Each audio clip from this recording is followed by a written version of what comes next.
A man from far, traveling for many months to ask a question to Adi Shankracharya. If this world is illusion, then tell me, what is real?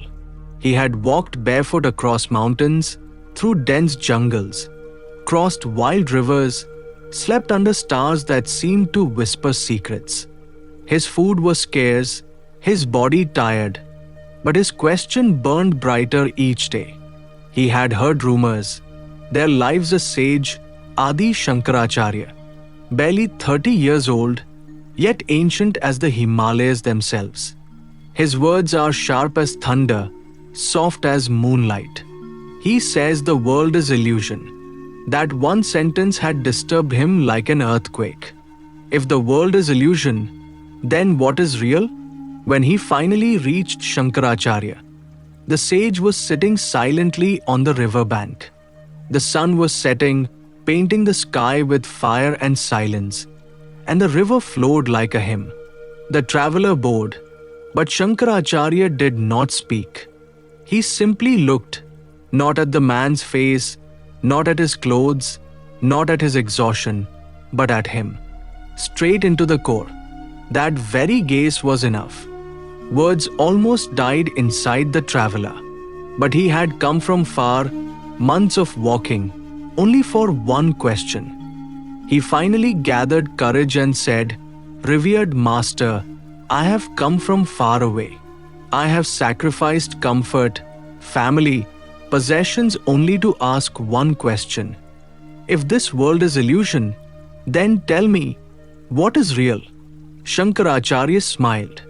Not a smile of knowledge, not arrogance, but a smile of someone who has seen the joke of existence.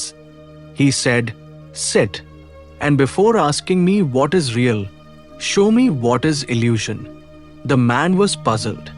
He thought the master would at once explain great scriptures, quotes, logic, philosophy. But Shankaracharya's words were simple. "First, show me the illusion." The traveler said, "Everything. The trees, people, the river, this body, emotions, everything is illusion." Shankaracharya laughed and said, "Beautiful. Then why did you travel so far? Why did you walk all those months? Was the pain in your feet real or illusion? The hunger you felt, was it real? When you hoped that I might have the answer, was that hope real or illusion?"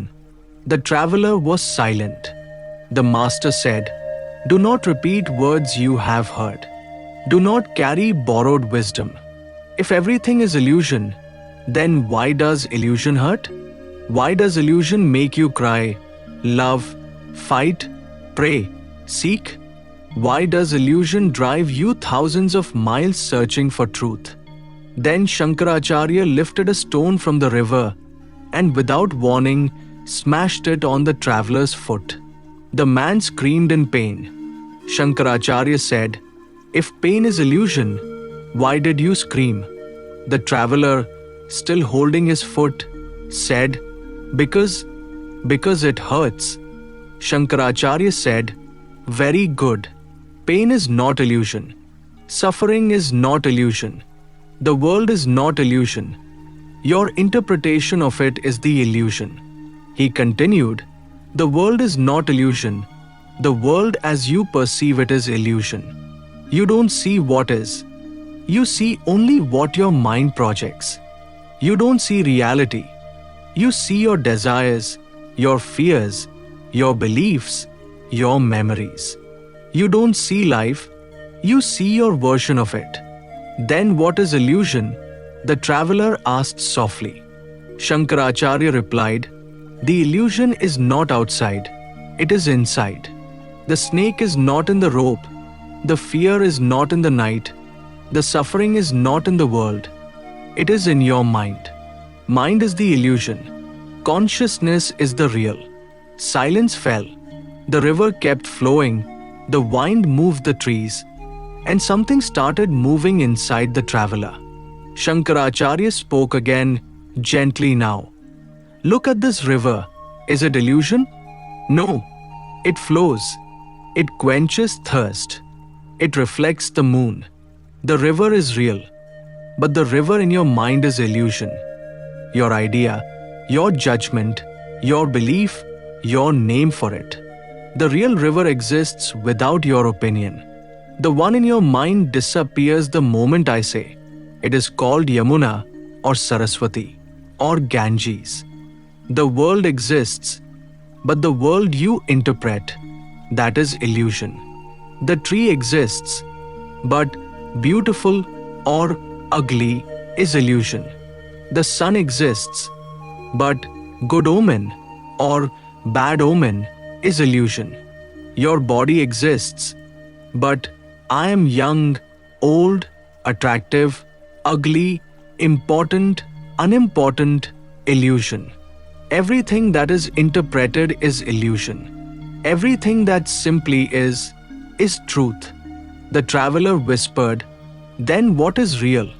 Shankaracharya looked into his eyes and said slowly, word by word, "That which never changes is real. All that you see changes. Youth turns into old age, day becomes night, birth melts into death, lovers become strangers, kings become dust. All is constantly changing. How can it be real? The real is that which never changes. Appearance changes, essence remains. Form changes, formless truth remains. The river changes, the drop changes, the wave changes, but water remains. Water is real. Birth changes, death changes, body changes, mind changes, but consciousness remains. Consciousness is real." The traveler felt something loosen inside him. A quietness. Not an answer, but a glimpse. But Shankaracharya was not finished. He said, "The world is not unreal, but the world as you imagine it is unreal. When you do not project, when you do not judge, when you do not label, then the world is just pure energy, pure presence. Neither good nor bad, neither illusion nor reality, just is. When you stop calling the world illusion, when you stop calling it real, you have found truth. Drop opinions and you will see. Truth is not to be believed. Truth is to be seen." The traveler asked softly, "Seen by whom?"